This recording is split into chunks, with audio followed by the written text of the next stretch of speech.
الحمدللہ والصلاة والسلام علی رسول اللہ اما بعد فاعوذ باللہ السمیع العلیم من الشیطان الرجیم بسم اللہ الرحمن الرحیم ان عدۃ الشہور عند اللہ 12 شہرا فی کتاب اللہ یوم خلق السماوات والارض منها 4 حرم۔ معزز ناظرین، آج کا ہمارا ٹاپک ہے ماہ سفر۔ اسلام ہمیں سفر کے مہینے کے بارے میں کیا تعلیمات دیتا ہے؟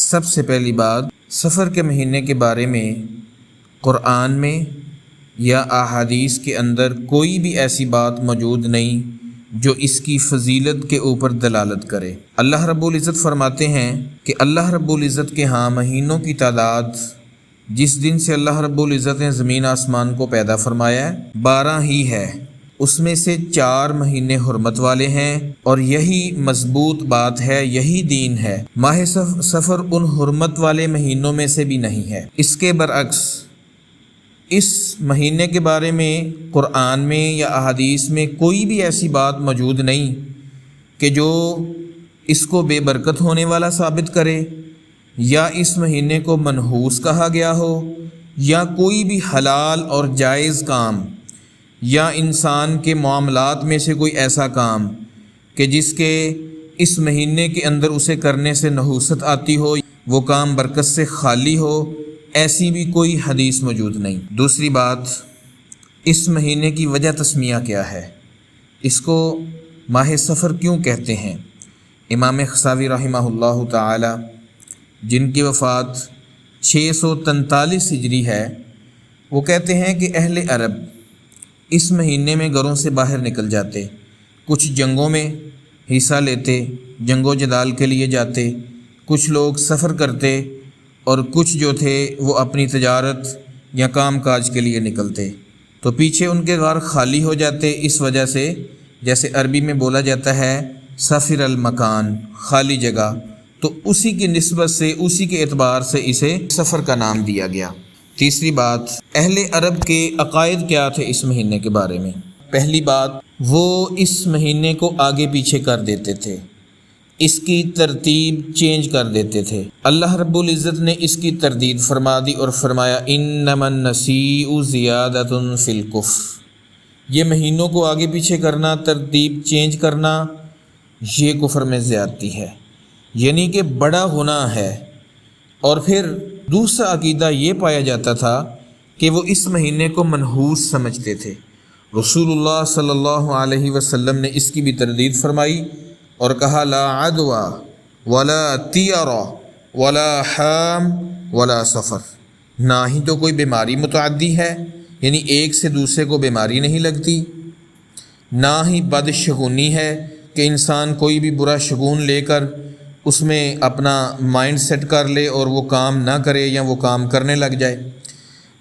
تیسرے نمبر پہ فرمایا ولا حام، نہ ہی الو کی نحوست ہے اور بدشگونی ہے۔ اور چوتھے نمبر پہ فرمایا کہ سفر کا مہینہ بھی منحوس نہیں ہے، نہ ہی یہ برکت سے خالی ہے۔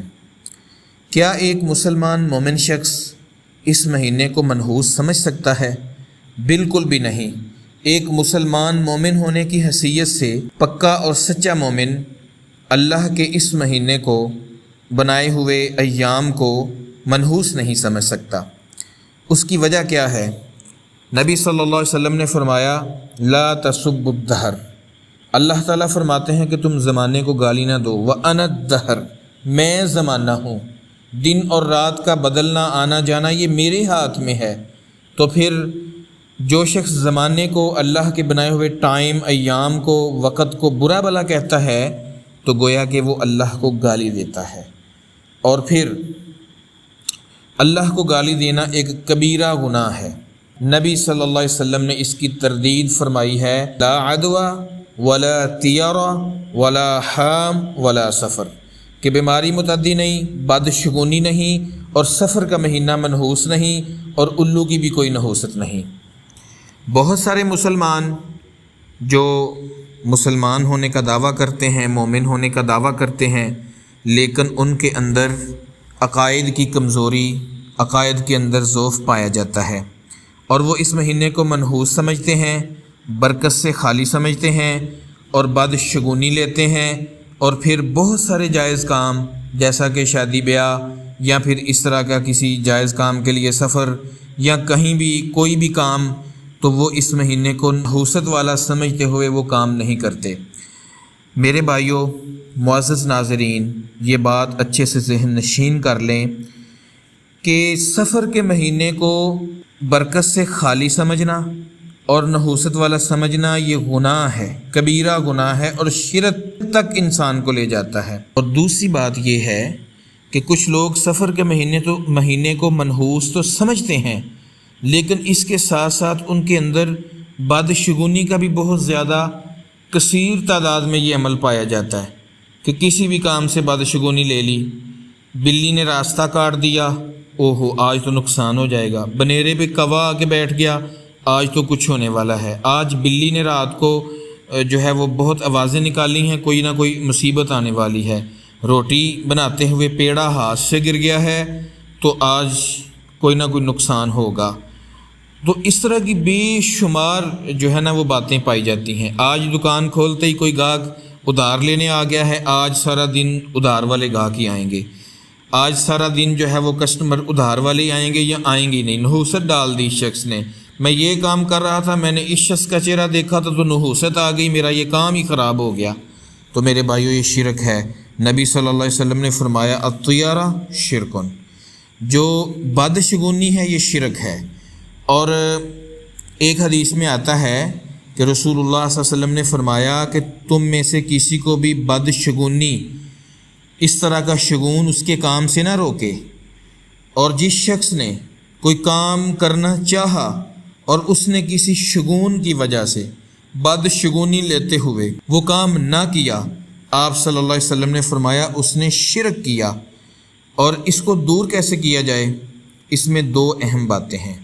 آپ صلی اللہ علیہ وسلم نے فرمایا کہ کوئی شخص کوئی کام کرنے لگا ہے اور اس کے ذہن میں، اس کے مائنڈ میں کچھ بدشگونی آ گئی، کوئی ایسی چیز دیکھ کر، کوئی ایسا معاملہ دیکھ کر، یا جیسے کہ سفر کا مہینہ ہے تو اسی مہینے کی مناسبت سے تو وہ شخص وہ کام کر دے اللہ پہ توکل رکھتے ہوئے، تو اللہ کے اوپر جو اس کا توکل ہوگا وہ توکل اس چیز کو اس سے زائل کر دے گا، دور کر دے گا۔ تو مطلب اللہ کی ذات پہ توکل کریں اور بدشگونی لینا چھوڑیں۔ اور دوسری بات کہ ایسا شخص جس کے دل میں کوئی بدشگونی آ گئی سفر کے مہینے کی مناسبت سے یا پھر ویسے کسی اور وجہ سے، آپ صلی اللہ علیہ وسلم نے ایک دعا بتلائی ہے، اور اس دعا کے دو فائدے ہوں گے۔ ایک تو جو اس کے دل میں یہ سارا بدشگونی آئی اس کا کفارہ ہو جائے گا، اور دوسرا اس دعا سے اللہ تعالیٰ اس بدشگونی کو اور اس بری سوچ کو اور اس کو جو وہم اور گمان ہوا ہے اس کو دور فرما دیں گے۔ اور وہ دعا کیا ہے؟ اللہم لا خیر الا خیرک ولا طیر الا طیرک ولا الہ غیرک۔ اے اللہ، کوئی خیر نہیں مگر تیری خیر ہے، کوئی شگون نہیں مگر تیرا شگون ہے، تیرے علاوہ کوئی معبود برحق نہیں۔